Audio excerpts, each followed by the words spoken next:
Hi, everyone. Welcome to another episode of Health with Natalie Cuomo. I'm here with the amazing comedian, Stef Dag. Hi. How are we?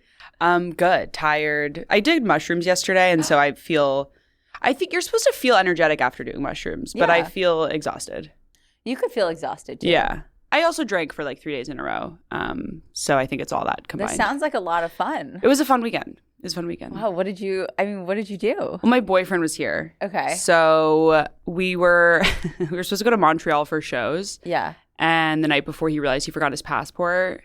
And we were like, oh, Canada's not in the U.S. Yeah. So then we just stayed in New York, and I was like, oh, let's do like a bunch of New York activities. And we just ultimately ended up sitting in bars, and we went to a graveyard yesterday. That's fun. Yeah, it was fun. That's cool. Yeah. I like that. Yeah. Dating a comic. Mm-hmm. We love it. We find it inescapable? Like, was it always going to happen that way? Yes. Yeah. Yeah. I mean, I think for me, it was always going to happen that way because I don't date. Right. Like, I was never really like on the dating app. I've been on dating apps. I've been on like a few dates, but it was like I was never going to put in the effort to meet someone that way. Right. So if I was going to end up in a relationship, it was always going to be because of like someone I just met naturally in my community. But I feel like that's kind of the way it should be. Yeah. What do you think about dating or marrying a comic? Yeah. I mean, I feel like they're the people that understand you. Like when you have to go on a date and explain the way comedy works, it just makes you want to pull your hair out. And you're like, and then they tell you like their favorite comic and it's someone you know personally and despise. You're like, and they're like, I've always thought about doing stand-up. And you're like, date's over.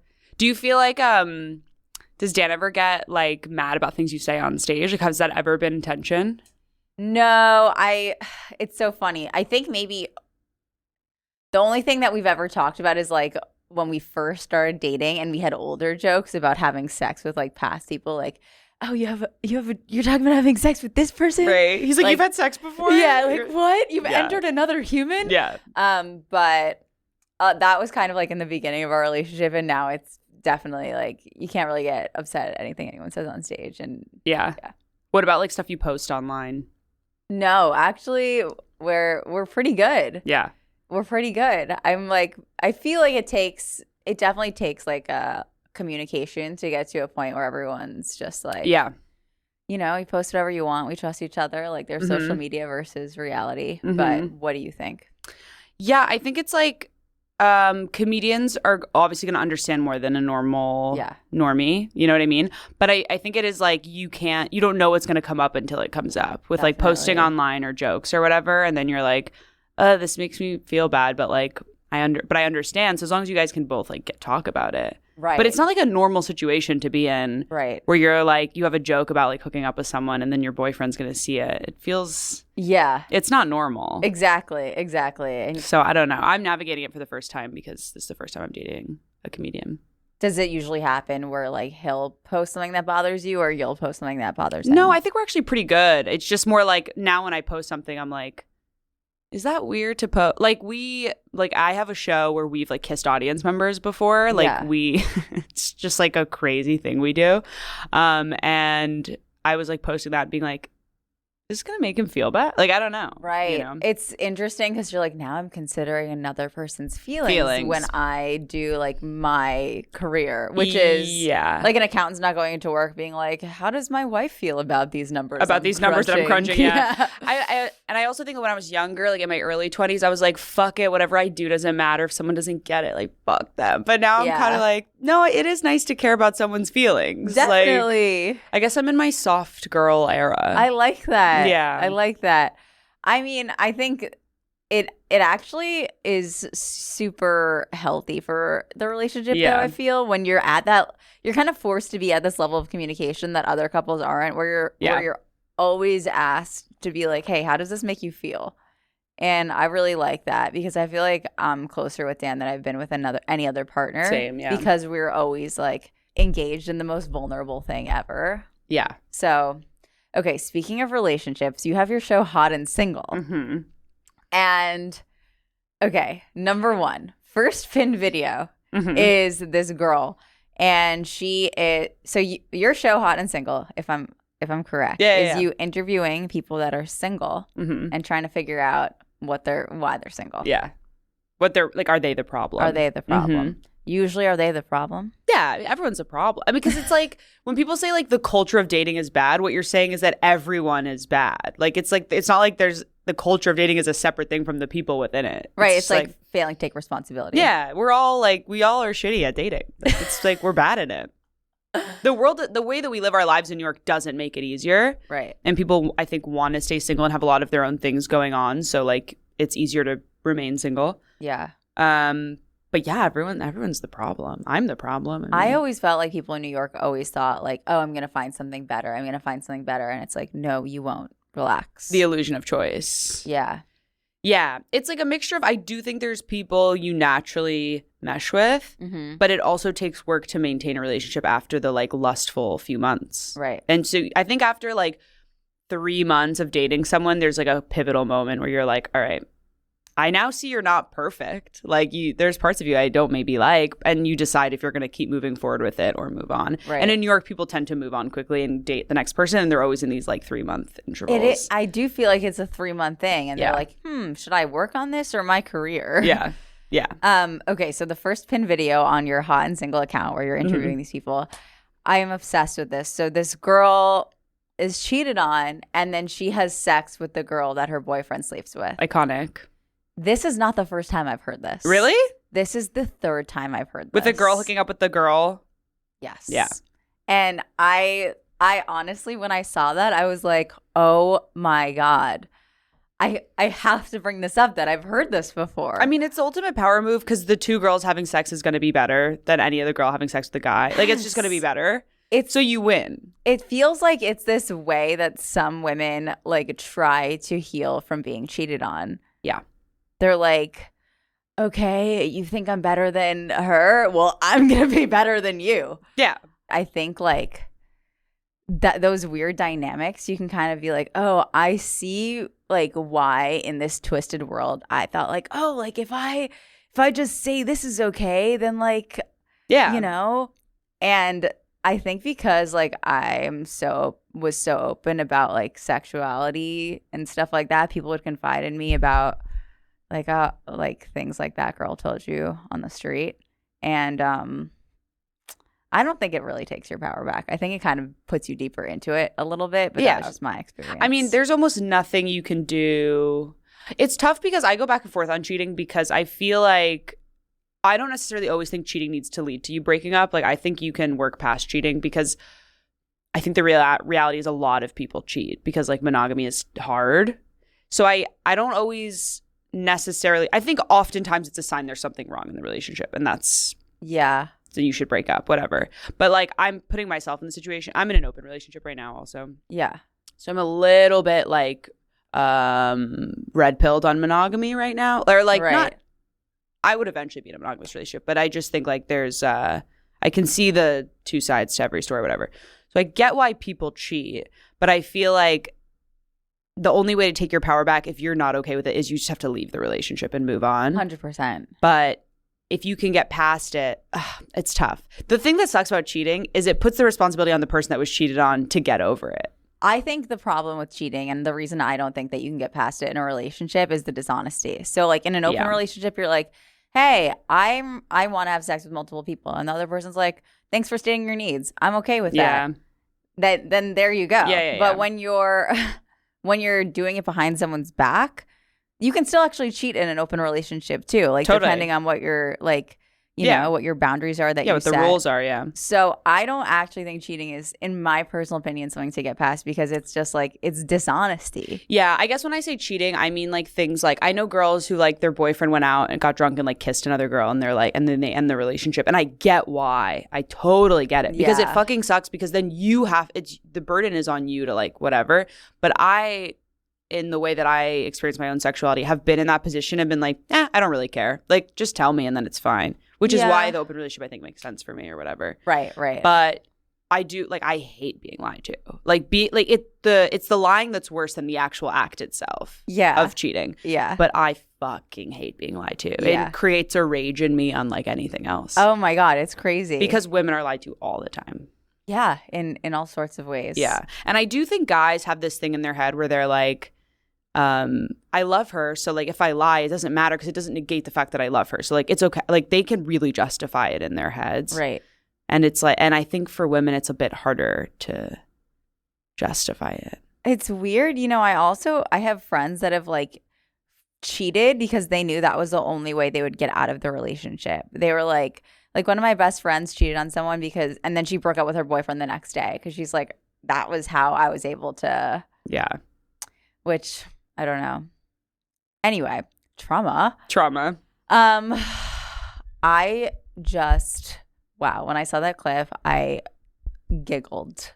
Yeah, the crazy thing about that show is just meeting, like, I had another girl last week who I was like, have you ever been cheated on? And she was like, yeah, one time I got a voicemail of somebody cheating on me. And she played the voicemail. And it was like what she thought was her boyfriend driving some girl home from a date. And she got a voicemail from him. She was like, oh, that's sweet that he left me a voicemail. And it was just like them giggling and stuff. I was like, oh my God. Wow. That's crazy. It's just like it's you not don't want good. to hear it. It's not good out there. The show, people are pitching themselves. How many people do you feel like use this show as like an actual dating app? Like they've found love through your show? I don't think anyone's found love, but they've found sex. Like, really? I think people use it almost like Tinder, like people have definitely texted me and been like, I got laid from your show. Really? But they won't let me. Like, I always want to follow up and post something and they're like, don't. Because you're going to I think they, because I think if you do meet someone through the show, you're like, well, maybe this could turn into something and I don't want to like ruin it by posting it online. Yeah, but maybe like a month later, you're like, so it's been 6 I know. I wanna go on dates with people after, like follow-up dates with people. We just haven't figured it out yet. I also think people will go on the show and then kind of regret it because they're like not people who are usually have that many eyeballs on them, right? Unless they're comedians who come on the show often. And then afterwards they'll be like, oh my God, why did I do that? And they're like, I don't want to be involved anymore. So like, I don't know. How do you manage that? Like, do people reach out to you saying like, hey, can you please take this video down? I'm embarrassed. No one's ever asked me to take it down. People have asked me to moderate comments, which I've done, like just erased mean comments, which I don't mind doing. I mean, I would love to turn the comments off. Right. But there is such a community in the comments too. And sometimes the comments are super nice.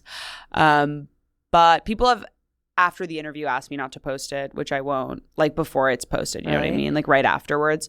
Or they've been like, hey, I know we talked about when I cheated on my ex, but like, can you not post that part? And I'm like, sure. Like, I'm never going to force anyone to post it, even though they sign a waiver that says I can. Like, I'm not going to.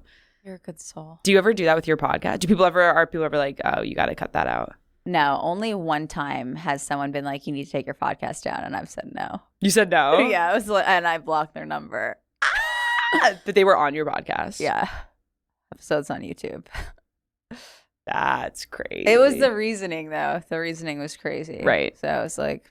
You're like, whatever, you're crazy. I was like, that was a power back day. I'm too nice. I'm like, I'm sure. Yeah, I don't know. I'll get another person.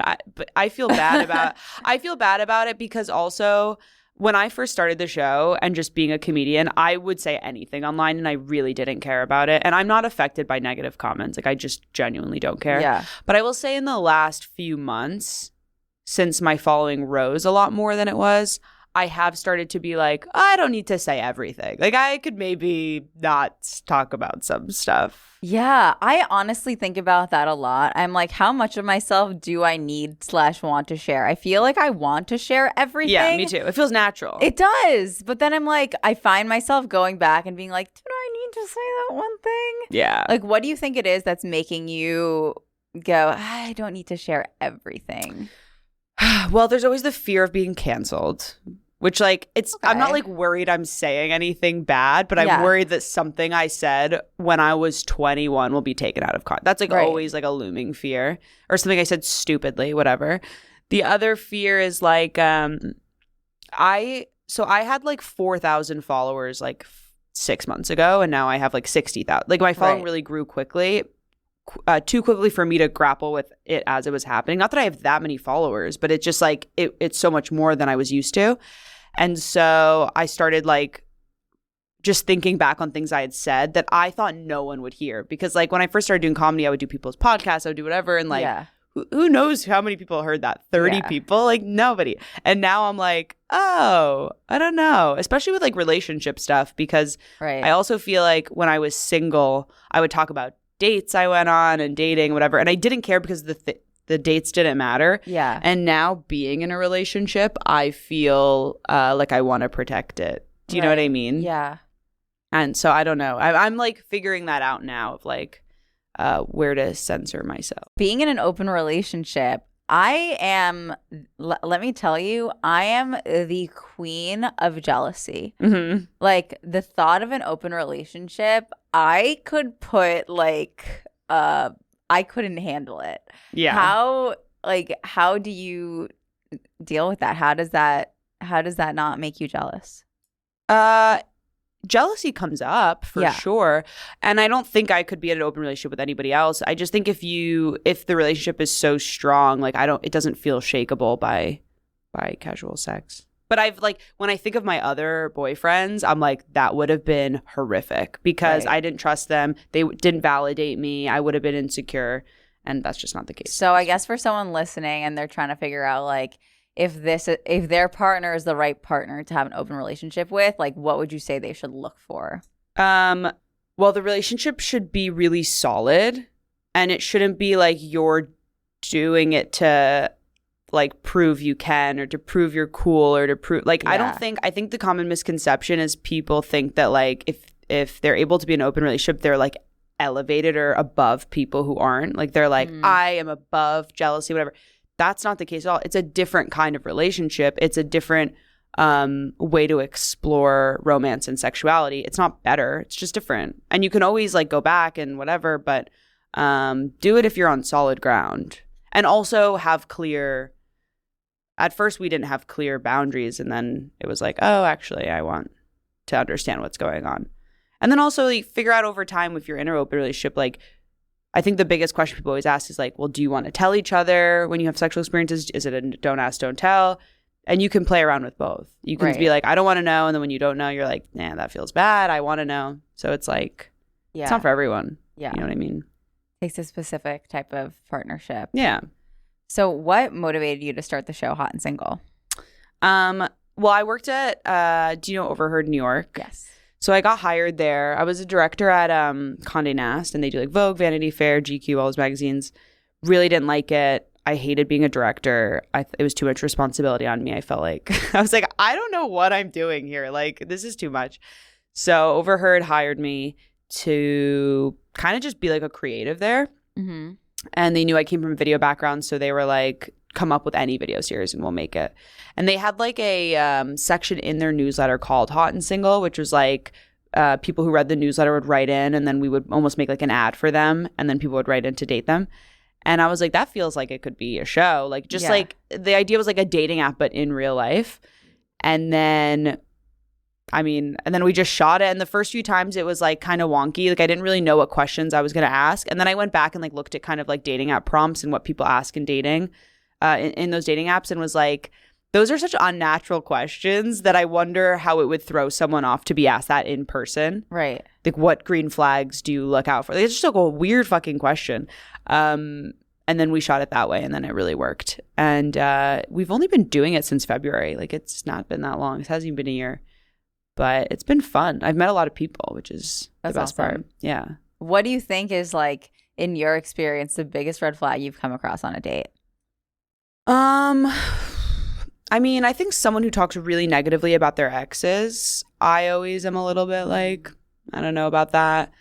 But at the same time, I've noticed that I used to, when I was dating, I would bring up my exes, not in like a negative way, but just when I was telling stories. And I remember someone being like, why do you keep doing that? And I was like, I didn't even think, I was just like telling you stories about my life, and I happened to be dating someone at the time. So they were, but I think people thought that was a red flag about me. What else is a red flag on a date? Someone getting too drunk. I really don't like when people, I kind of like sober dates, actually. Yeah. Yeah. It's so funny. I feel like when I was dating, I would try to go on some sober dates, and it is cool, But it's tough. So awkward. Yeah, it's awkward. You're like, let's get coffee. Then you're like awkwardly waiting at the coffee shop. You're like, asexual energy. I'll have a tea. Yeah. Then like the tea is way too hot for the entire date. You take off like the cover and you're like, yeah, it's not. I guess the last time, I mean, I really have been on maybe 5 dates in my entire life. Like, really? I really did not date. Yeah. Okay. And the last time I went out with someone, it was like, if I have already met you in person, then we go on a date, then the sober thing isn't that hard because we've already like connected. It's like the meeting in for first time in person sober is pretty challenging. But the last time I went out with someone, we had met and then we went out and he didn't drink and I wasn't really drinking. And that was fine. And he had a really great personality, so it worked.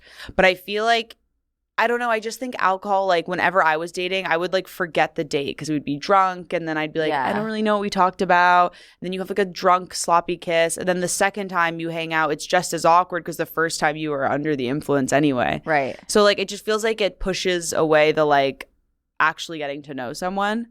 Yeah. But I'm a little bit anti-alcohol in general. So maybe that's my like. No, I feel that. Yeah. Here's a question.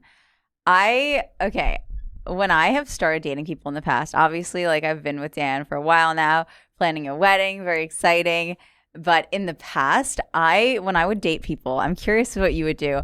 I would be like, I want to know their entire dating history, like immediately. And I feel like almost to an unhealthy degree. Mm-hmm. I'd be like, I'm trying to like line up who they are. I'm trying to like map out who all their exes are. I'm like looking at their tag photos on Instagram. Mm-hmm. Like at what point in a relationship do you think that you should be like, so this is my dating history, if ever? Definitely you have to do it at some point. I think for me it comes up naturally because I'm really curious, so I'll ask.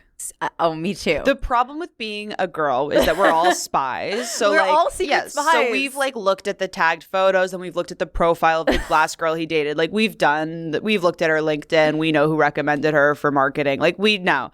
So the problem is we go into the date already having an imbalance of information and then we don't know how to ask the questions to bring it up. And so we're kind of like reverse engineering this like thing.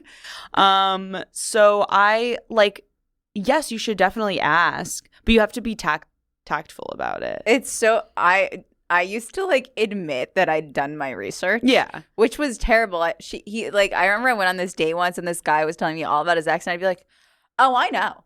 Yeah. I know she went to blah blah blah blah." Yeah. And I was like, "What are you like?" Well, the thing is, I feel like we know everyone does that now. Yeah, but it's like guys also do it too a little bit. You got to play it cool a little bit. You have to play it cool, but I think people have started to be more honest about like internet stalking. Like it's just a part of all of it. It's yeah. I mean, one time I met a guy at a bar and I had his first name and his zodiac sign and the fact that he grew up Jewish and upstate New York. And me and my friend found his dad's real estate profile, saw the houses he was listing, somehow found his LinkedIn, the guy, and like eventually I found him.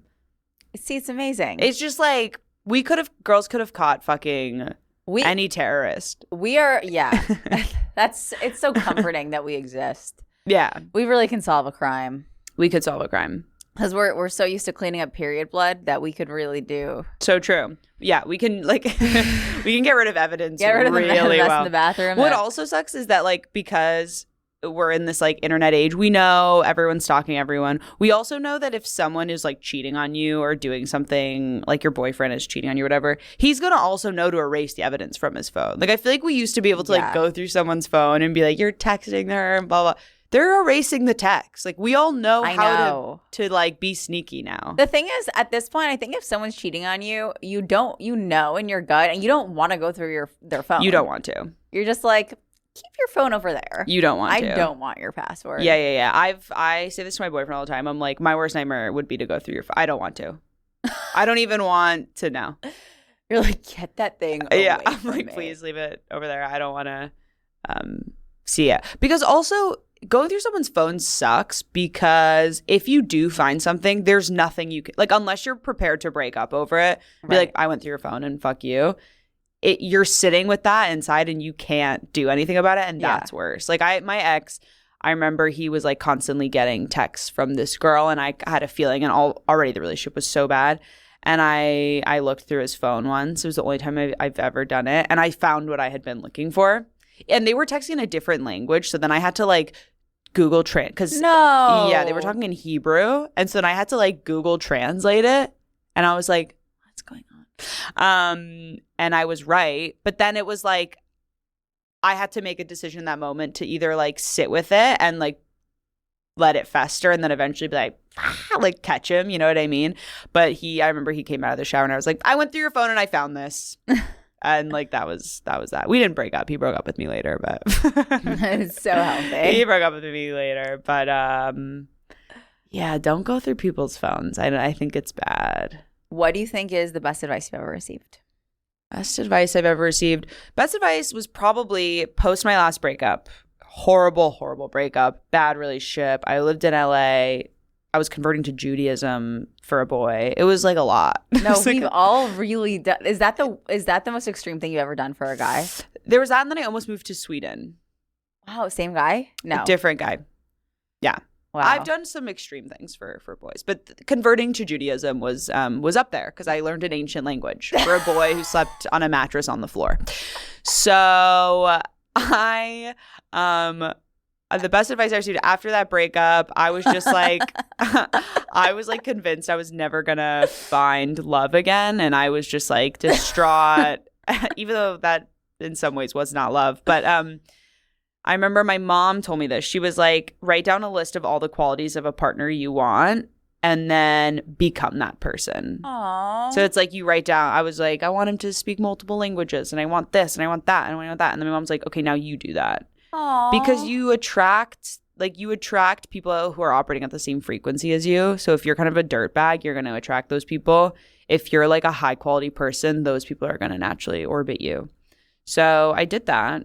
And then I think it worked. So that's so cool. Yeah. Honestly, I like that advice a lot. See, because I've heard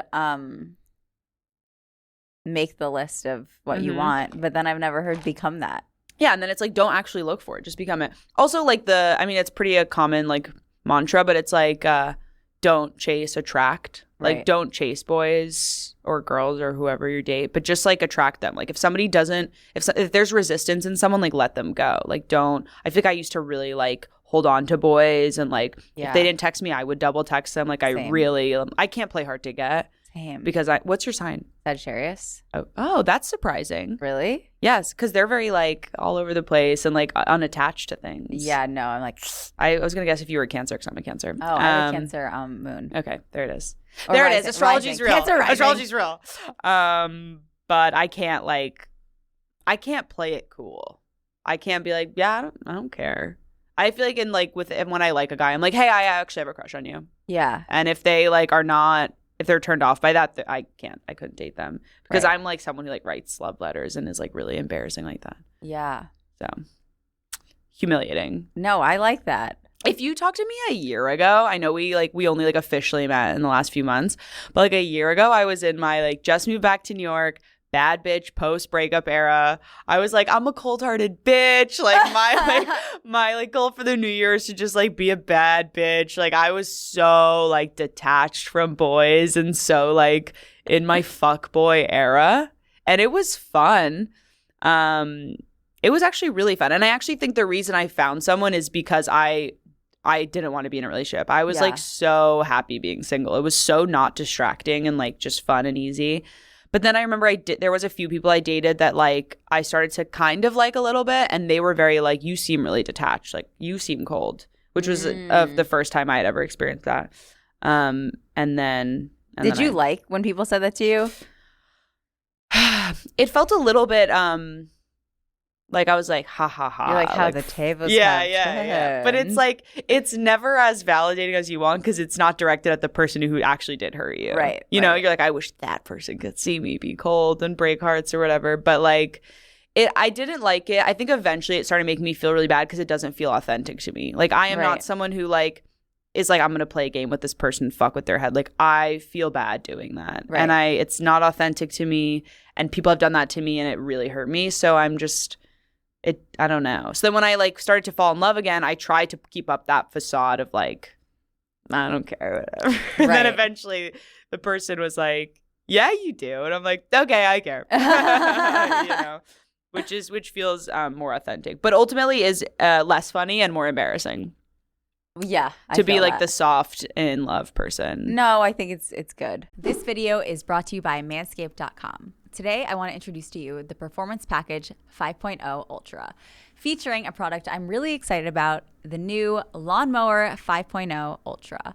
This product is super exciting to me because it has their new skin-safe blade heads. This new technology is so awesome because it is very gentle on skin, but very aggressive on your hairs. First, the upgraded trimmer blade features longer, wider, and rounded teeth that are cut through hair with ease. But here's the thing that's really awesome about it. It's got a foil blade. This transcends the boundaries of your typical trim.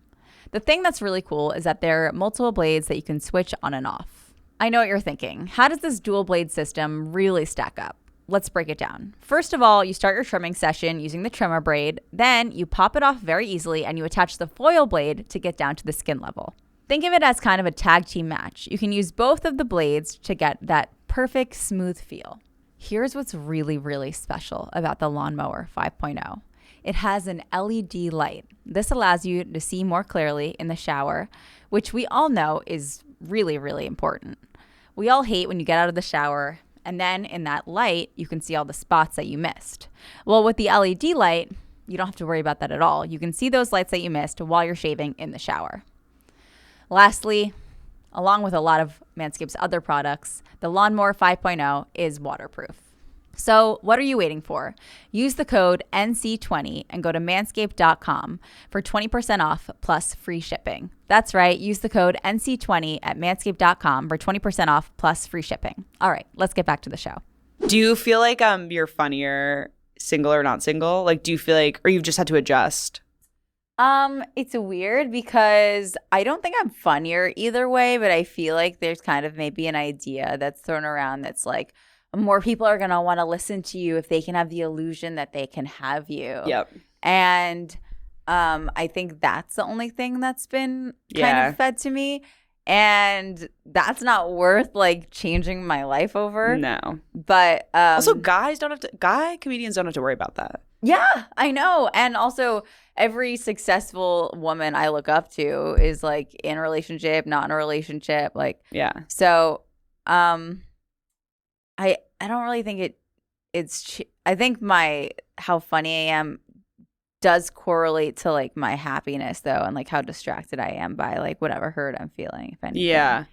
I would say the only thing about being in a relationship that affects comedy for me is when you are in love with someone, they're on your mind a lot. And so you have less time to just like I feel like when I had nobody in my life, my mind wandered to a lot of places and I was writing jokes in that way. Whereas now I'm thinking about another person a lot, but I'm also writing jokes about that relationship a lot. Like that's the thing that feels like the most sticky in terms of like what I am interested in. I definitely feel like my act has like a lot of jokes about my partner. Yeah. Like if I go up after him, I'm like, so that guy, I'm going to just do a bunch of jokes about that person that you just saw. Yeah. You've been on tour together, right? Yeah. And how was that? It's really fun. It's cool. Yeah. I think the really fun part is like we go up on stage together at the end, which is really fun because it's like a level of comfortability that is awesome. Like you go on stage with like Gabby and it's fun going up on stage with people that you're close with in real life and not just like, I don't know. There's like an extra level of safety on stage where you just feel you can be yourself. Yeah. Who were your like girlies that you came up with? Or like who are your like girls in comedy? Or did you not really have any? I really struggle with that. I really felt like very alone coming up in comedy. So really tough for me, honestly. Yeah. No, I get it. It's hard. And also, I mean, when did you start doing comedy? What year? March 2018. Oh, kind of around the same time as us. But it's funny because in comedy, especially in New York, it's like we started around the same time, but we never crossed paths in like the venues we were doing and stuff. Isn't that funny? And it's only now through the stand and through Gabby and stuff that I've kind of like met you and stuff. But it is hard like finding other comedians I always felt like when I was coming up, I mean, which I still am, but like I never felt a part of it. Do you know what I mean? Like I would always be like, oh, especially the class kind of above me. I was like, oh, they have these like groups. Yeah. And they're all friends and they're all kind of like getting famous together. Yeah. And they like hang out. And I always felt like I didn't have that. Totally. And then I would talk to other people and they'd be like, I feel like you have that and I don't have that. I know. And like it's just like a funny. I'm like, I feel like the most friendless person a lot. Like, I feel like sometimes I just have a podcast just so I can talk to people. It's hard. It's hard to make friends in comedy. Yeah. For some reason. I or agree. to like take those friendships outside of like a green room and to hang out and whatever. Yeah. 100%. Yeah. And I feel like developing like trust in those relationships is hard, especially because it is so like career driven. It feels competitive. It does. Yeah. Yeah. And you can't tell like if people are like genuinely want to be your friend or just. Well, also when you're first starting or your first few years, right? When everyone starts getting little traction, it feels competitive until you've all found your niche. Whatever, you know, so it's like I know I'll never be competitive with this person because they're like this comedian, and whereas I do this, and so we won't ever, whatever. Right. But I think in those first few years, you're trying everything out, and then everyone's trying everything out, and you're like, and you're so vulnerable too because like everything's just so new to you, and like you just like there's some people that like I see getting things right now that I'm like I remember she hosted the Pine Box mic. Yeah. But like I don't even mean that, but it's just like the people that hosted certain mics, you just were like, they were scary because like they pulled your name last out of a bucket. I don't know. So that it's just like those first few years of comedy are horrific. Yeah, they're so embarrassing and exactly. Like. The open mics. Yeah. I like didn't really it's funny because when I talked to male comics like Usama, for example, who would do like 30 mics a night. He really did. 39 shows a night. Like I never did that. I always was like, I love comedy, but I couldn't do that. I couldn't live my life that way. Well, he did like 7 mics a day. Like I feel like you'd see people and they'd be like the men were very competitive in the strangest ways. They'd be like, I feel like you'd see them on mic. They'd be like, just did 6 mics, about to do 5 more. And you're like, what? Where are you? What are you? Why? Yeah, it feels like, first of all, for me, open mics don't help me. I get worse after an open mic. I'm like, I'm never doing comedy again.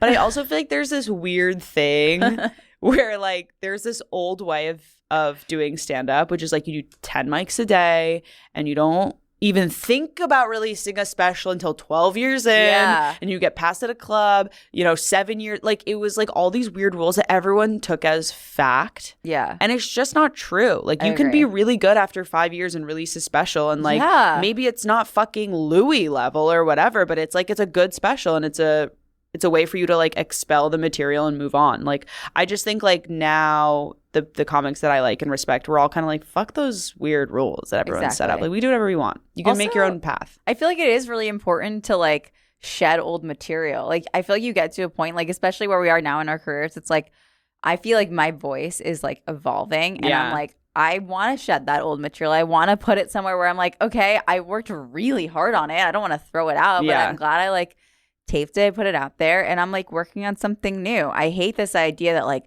don't put anything out there till you're perfect. Like perfectionism is how you don't get to success. Like you have to stop being so attached to this idea of that. Like it's almost like I think perfectionism is fear in a way. Yeah, because you're never going to be satisfied with the thing, and also art shouldn't be perfect. Right. It's a reflection of where you were at and like a journey you went on, and you got it to a certain place. And that's okay. I mean, I still have some jokes, and I hate doing them, but that I did like 5 years ago, and sometimes I let myself do them now, and they've evolved, and I've added part 2s to them and whatever. But it's so much more rewarding when you do like a new joke and like you feel so much better about it. Exactly. But I've never put out a special, so I feel like once I do that, which hopefully in the next few months, then I'll like I feel like you're like right now everything's like juiced up. You could put something out. I feel like I'm ready. I want to like challenge myself to write new material, which will be all relationship material. No, it'll be awesome. Have you had like, because you had a lot of followers like really quickly, right? Like things because of Twitch, or how did that happen for you? I feel like Twitch I also just like was putting out a lot of content. Yeah. Like I was just streaming on Twitch. Yeah. And then I was just like, I was making a lot of clips, I guess. Did you ever deal with like stalkers or anything like that? Okay, I have like I am a paranoid person. Yeah. I have like a paranoid problem. Mm-hmm. My therapist calls it lowercase p. Mm-hmm. Mm-hmm. I don't think stalkers necessarily. I will say like being in a relationship has helped with this a lot. But no, the worst case has ever been like maybe people like waiting in the parking lot after shows or something. But like you feel like harmless? I didn't, it's like 2 times where I've had like full on like yeah moments. Yeah. But that definitely feels like it's more prevalent when you're single. Yeah. I've started to have some weird, like I recently had a guy, oh God, I hope he doesn't listen to this. I was watching, what's the fucking movie with Megan Fox? Jennifer's Body. You know, the vampire movie? Seen it, yeah. Okay. So I was watching, not vampire. I don't even know what it is. But it's like a scary movie and I was watching it by myself. It was raining. It was dark at night. And I get an email. It's like, ding. And it's like this guy being like, hey, Steph, I thought you'd want to see this. And I was like, oh God. Oh no. And I open it and it's a video uploaded to YouTube of him being like, hey, Steph. And he's shirtless, he's older, and he just starts naming all my shows coming up and being like, I know you have this show and this show and this show. And like, I would love to meet you. You're going to be a big star. Like, so scary. Like I was sobbing and I had to I almost canceled all my shows. And now I don't repost shows that I'm on anymore into my story. We do have the scariest job because you're like, hey, I'm going to be exactly here. Yeah, here's my GPS location. At this time, at like every single day. The thing that I will say that comforts me is like usually it comforts me and it doesn't, right? Because usually when people are going to hurt you, they don't announce it first. So that is like... But it felt like if you're someone who's going to record that, upload it to YouTube, something's not right. Yeah, of course. And be like, surely Steph's going to want to see this. And the way he was like addressing me personally and like, it was... That's terrifying. Really scary. And I've had a few other things of people being really like creepy. Yeah, like people DMing me being like, I think I figured out where you live because I recognize your roof. And like that sucks. Yeah. Or like people recognizing me in my building. That's not creepy, but it just means that people know who I am, where I live or whatever. So like I think it's because Hot and Single is such a public, like so many people have seen it. And it's very location based. It's very location based and like people feel really they have personal relationships with me. So it's like, I feel like when you're like a movie star, people like you and there's a lot of eyes on you, but people don't feel like they really know you because you're like a character in a show, whatever. Whereas when you're like an internet persona and you know, my Instagram is like very me, people feel like they know me. And so they feel the need to like, you know, people on the street have been like, Steph, like whatever, and like mention like personal things in my life. Yeah. One time I went on a date with a guy and he was kind of a fan and he kept mentioning like things from my Instagram like months before, like being like, I remember when you were like blonde and did this. And I was like, like it makes you like, it adds a real darkness, I think, to what we do. So I was wondering if you've had that. As another girl on the internet. 100%. I feel like there are those layers of it doesn't help with like being a paranoid person, for sure. I mean, I went on this date once like 2 years ago and I had this joke that, remember when Andrew Cuomo had the nipple piercing picture? Yeah. So I had this joke that was like, oh, my last name is Cuomo and like saying like we both have nipple piercings or something. But it was a joke. I don't have nipple piercings. And I went on a date. I took my shirt off when we were hooking up and he just stopped everything. He goes, whoa, no nipple ring? No. And I was like, yeah. I was like, I feel like there is stuff like that where people just feel like at shows, sometimes someone will tell them like, oh, I know her. Yeah. And it's like, it's like you feel bad because it's like, it's not their fault. Like you do, like they've seen your content. They can't pretend they haven't and they like you and whatever. But it feels like a power imbalance because you're like, I don't know anything about you, so this feels weird.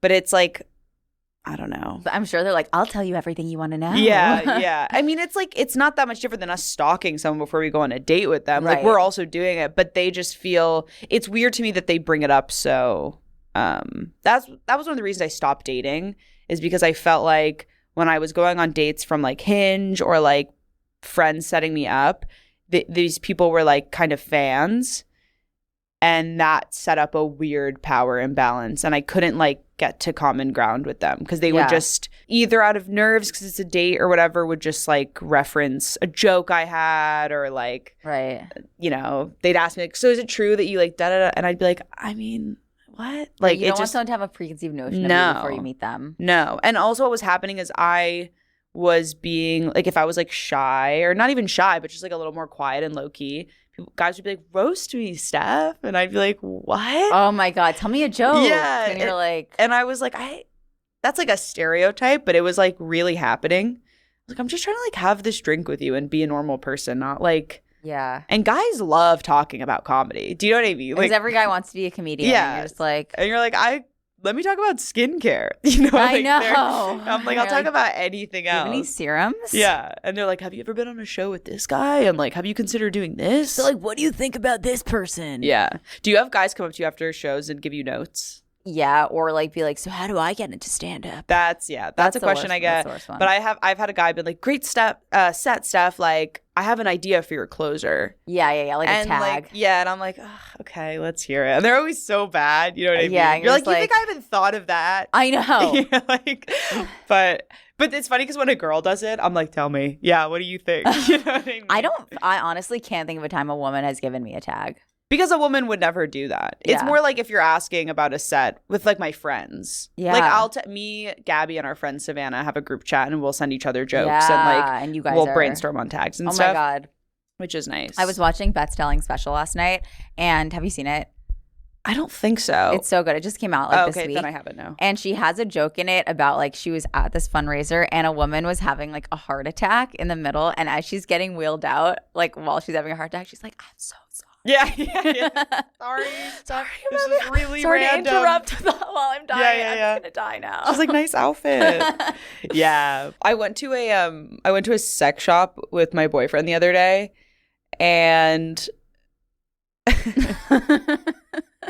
first of all, what an experience going into a sex shop with a boyfriend. Yeah. I feel like you immediately feel like a noob. Like it's like the guy's sitting there and he's like wearing a ball gag on his mouth. You know what I mean? Like the guy working there and you're just walking in like, sorry. You know what I mean? Like we're just looking for like a butt plug. It's like no big deal. Like you just feel like such a loser. Like you don't feel hardcore at all. And we were buying some stuff. And then I noticed, so my ex's family owns a vibrator company and their vibrators were in the store. No. Which I was like, this is a nice little full circle here. The one I was converting to Judaism for. I miss you. No, never. No, God, no. But it's just like a funny, first of all, some of the stuff they had in there, I mean, I had no idea they had these types of vibrators. Yeah. They're like. Which ones? I don't even know. Like, the suction ones are so cool. The suction ones, the like triple dick. There's like a triple dick is crazy. Yeah, they do have crazy stuff. They've got some stuff. And then you like don't want to ask a question. You don't want to be like, you know what I mean? Like you just, what are you going to ask the guy? Like, what would you recommend for me? Yeah. It was, but we got a bunch of stuff and it was. Really? It was fun. That is fun. I guess. Wow. But I've like forgot. I haven't really been to a sex store with a partner. I haven't either. I've just like ordered stuff online. It's way easier. And my ex's family owned a vibrator company, so I was part of a vibrator dynasty for a moment. Hebrew vibrators. And honestly, best vibrator I've ever had. I still use it to this day with my current boyfriend. That, you know what I was thinking about? Like, okay, like a few years ago, I was like hooking up with someone and like they had like a sex accessory already. Mm-hmm. And like in my mind the whole time, I'm just like, who else has this been like? I feel like if you go through like a breakup or anything, like everything must be tossed. It needs to be burned. I'm just like, the whole time I'm just like, who else has been? I was like, where did you get this? He's like, oh, like, it needs to be burned. My my ex sent me a pair of anal beads after we broke up in the mail. It was like a product that his company had made, and I was like, what? And at one of my shows that I threw, me and my friend dressed up like a Catholic priest and a nun, and we did an exorcism of the anal beads to like expel them of their haunted ex energy. And we were like speaking in tongues, and we like did this whole thing with anal beads on the pillow, and it was freeing. But I do think girls should have to burn their sex toys. between partners. I will say that this is, I just remembered the scariest thing that's ever happened to me. I have a P.O. box and like people send me things. They used to send me way more things before, but one time I will just like randomly give it to people on my Twitch stream. Yeah. Because like I'm like, whatever, I'll get a gift. Yeah. It's fine. Someone sent me a vibrator and I opened it. Like a fan? Yeah, I don't know who. Like it was just, I opened it at UPS. I was like, a box. And sometimes I open it at UPS because that's where my P.O. box is. I open it and I'm just at UPS with a vibrator now. And I'm like, and I still have no idea like who it's from. Some random person just sent me a vibrator. And I was just like. You still don't know who gave it to you? No, I wound up throwing it out. I was like, I should, give it away at one of my shows. And then someone else was like, that's not right. I was like, all right. Yeah, brands send me vibrators all the time. And I give them out to people. Yeah. They're not strong enough for me. I don't know. I think I'm actually on a kick right now where I think I'm anti-vibrator because I think it breaks your capacity to have an orgasm. Oh, really? I think it's ruined me forever. What do you mean? Because it's like, I mean, it's so powerful and then you're having sex and you're like, I feel nothing. I mean, it's like my vibrator's like a bazooka gun. It's like, you know what I mean? What chance does a hand have? Yes, yeah. So I'm trying to wean off. Like they should have like vibrator patches, Wow, you could like that's wean off. Brilliant. You don't feel that way? Honestly, I don't really. Man, I feel like I'm just too lazy to have any sex toys. Then I have them. I don't charge them. Yeah. I'm just like. It's because I burned too close to the sun dating an heir to a vibrator empire. This is crazy. I haven't even gotten to. Okay, we have to end soon. I want to. Okay, really quick pivoting conversation. Do you have any pre-show ritual? For stand-up or for hot and single? Not for sex. For stand-up. Okay, he's kind of canceled, but I have to listen to Kanye before a big show. Yeah. I listen to like All the Lights, like kind of like just like the early 2010 hype music. Good Morning. Yeah, and I just have to like rip it backstage and get myself in a good mood. And I have pretty bad stage fright. Like if I haven't done stand up in a while, I get really, really nervous before I go up, and I have a moment right before where I'm like, I'm gonna forget everything I've ever said. Like I don't know. And I used to like just sit backstage and go over my jokes in my head. Like if you see me before a show, sometimes I'm like very like this, and it's just because I'm nervous and going through things in my head. I've realized the best sets I've had have been when I'm like laughing with friends right before, and then I kind of just run on stage.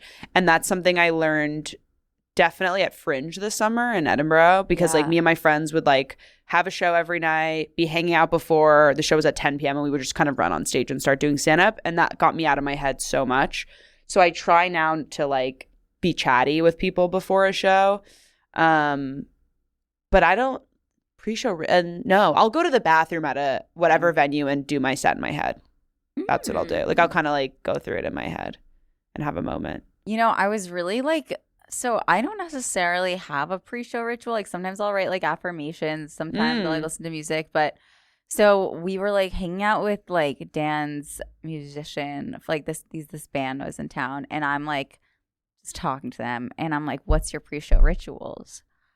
They had the most crazy pre-show rituals. They don't eat food until they've sang. They literally had like the most crazy rituals. Like this one guy, the drummer, he has 3 things that he does before the show. He stretches, he calls his mom, and he listens to music before every set. That'd be the worst thing I could do. I know. I'm like, how is that a reliable place? She's like, by the way, I'm still disappointed in you. I'm like, hey, my name is Stef Dag, guys. Thank you. Like, what? I know. But I was like, oh my God.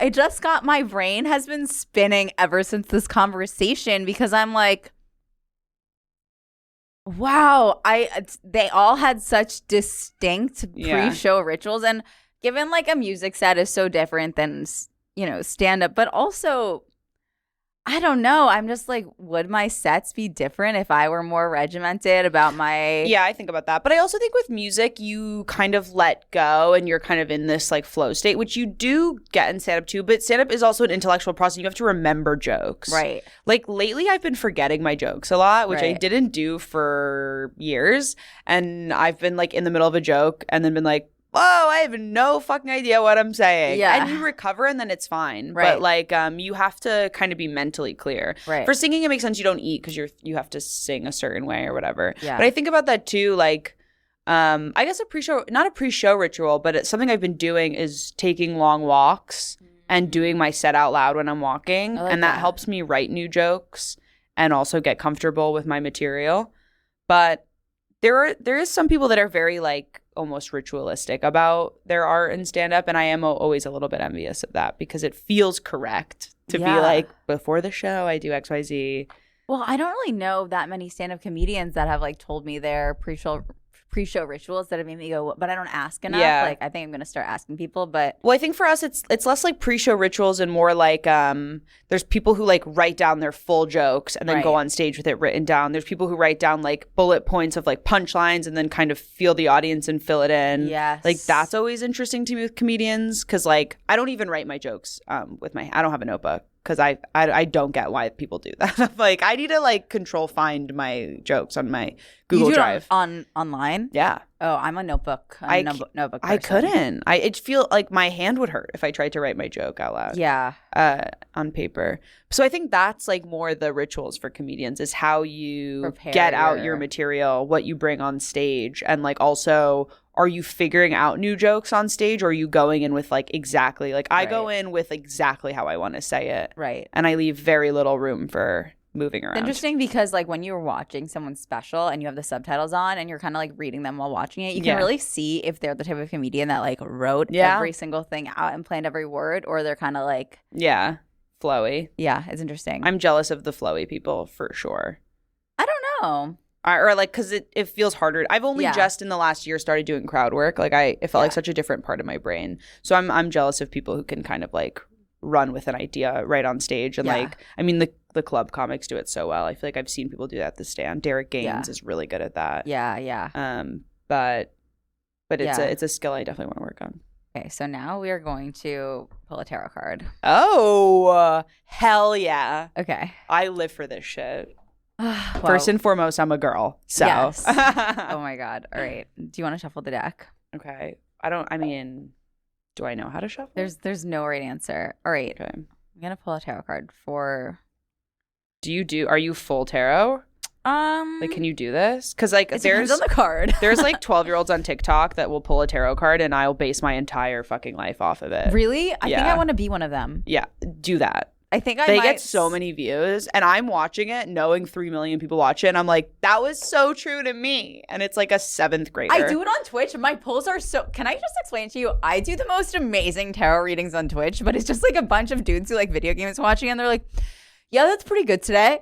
That's pretty good. So when are we playing Fall Guys? You're like, no. I just read your future. I literally will like clip my reading and I'll be like, Dan, I gave the best tarot reading today. Like, I don't know who I think I am. My Twitch readings are so good because I'm like alone, so I can really get into my whole like. But who do you feel like you're reading it for? Well, when I'm streaming for me, for sure. Mm-hmm. When I'm doing it for my podcast, I feel like it's like the energy of the podcast. Like, what did we talk about today? Yeah. Like, I guess that's kind of what I like. Yeah. Is this like the vibe of the podcast? Yeah. Mm-hmm. Okay. Oh my God, I'm scared. I feel like. Oh my God, I pulled this on my last stream. Okay. We love this card. Okay, so it's really real. Okay, Major Arcana, big energy, the Emperor. We love this card. Actually, so this card can be a father figure in your life or it could be like the father figure in yourself, which is how I like to think of it. So my inner daddy. Yeah, it's your inner daddy. Mm-hmm. You're your inner daddy. Mm-hmm. Okay, so basically it's like, I'll read from the book also, but it's like it's like your decisiveness, like finding your inner decisiveness, finding your inner like protection. I like this card because like I personally feel like so much anxiety about like the unknown and like the future. This card has been like, this card comforts me. It's only the second time I've ever pulled it, and it's been. I also have recently kind of reconnected with my dad. So really? Yeah. So we love that. It's my dad's birthday today. Happy birthday. Happy birthday, Dad. He's watching. Protection, stability, the father. The Emperor is the father. He's the tarot's perfect counterpart to the Empress. He represents the side of you that's protective, decisive, and truly stable. He brings clarity of mind, and this in turn leads to actions or decisions. Sometimes this card is literal and points to a paternal relationship in your life. At other times, it suggests reconnecting with the part of you that stands strong and tall and knows just what to do. With help from the sun, the Emperor can see for miles and miles. Gorgeous. I love that card. You know, that's also interesting because I've been really on a kick of finding my balance of masculine and feminine energy. Yeah. And feeling like I went through this phase where I was like, I feel like the feminine parts of me are like my weaknesses, and like trying to figure out like what makes me masculine, like what is my decisiveness, my strength or whatever. So I've been reading a lot of especially like Tantra books, which is like the duality of or non-duality, I guess, of men and women and sex and stuff. So that kind of resonates with me. I like that. I like that a lot. It's real. That makes me feel safe, this card. Like, I just feel so... like yesterday, I accidentally Googled like the news and stuff. Yeah, don't do that. It was so dark. I did that this morning before I came here, and it put me in a bad headspace. I literally had such a bad panic attack. I started texting my dad. Like when I was like, literally, I was going crazy last night. I was like needing my dad to tell me about the state of foreign affairs. I was like, Dad, you're like, how are we gonna solve this? I was like, I don't. Yeah. Do I need to go to Australia? Yeah. I can do it. My lease is up in May. Yeah. I so get that. That's what I was doing on the train ride here. I was like looking at Instagram and reading the news, and I was like, and then I had to listen to a Drake song before I came in here because to like get me out of it a little bit. My dad is so funny because he's very dramatic. So like yesterday he texted me and he's like, Natalie, I'm very happy that you texted me you were going through this. Oh, but don't believe anything you read online. That's sweet. I wish my dad would do that. My dad's like, yeah, it's all fucking bad. I'm like, okay. All right. To be fair, my fears were like so irrational that I'm not even gonna say them out loud. Sure. So yeah, but it does make me feel like, you know, good. Also, I am an indecisive person. The decisiveness element is okay. Well, all right. I won't hold you any longer. Steph, where can people find you? Well, I won't tell you where to find me physically. Yes. I already have a stalker. No, you can find me online. My Instagram is @Stef Dags, and my TikTok's @Stef Dag. So you can find me there. And where can people find your show, Hot and Single? Hot and Single's on TikTok @Hot and Single. And that comes out twice a week. Actually, kind of 4 times a week. Yeah. And I have a show coming up at the Stand that's going to start to be every other week. So you can see me there too, if you're not creepy. Yes, don't be creepy. But we have fatherly energy now, so we'll beat your ass. That's what I mean. Like, we can protect ourselves. We don't have to be like... Yeah. You, me, and Gabby at the Stand is unstoppable. Exactly. We're a girl gang. Oh my... That's because also I was thinking this band we saw, they kept having people jump on the stage and stage dive into the crowd. I'm like, can you imagine doing stand-up and then people jump on the stage in the middle of your set? They'd be dead. I would be like, ah! Like to every single person. I want there to be plexiglass on the stage when I'm doing stand-up. Like the pandemic. I want to be in an aquarium. Yeah. Like a zoo animal. Right? I need to like, fuck. All right, guys. Thank you guys so much for watching. And we'll see you next week. Bye. Girls always going, bye.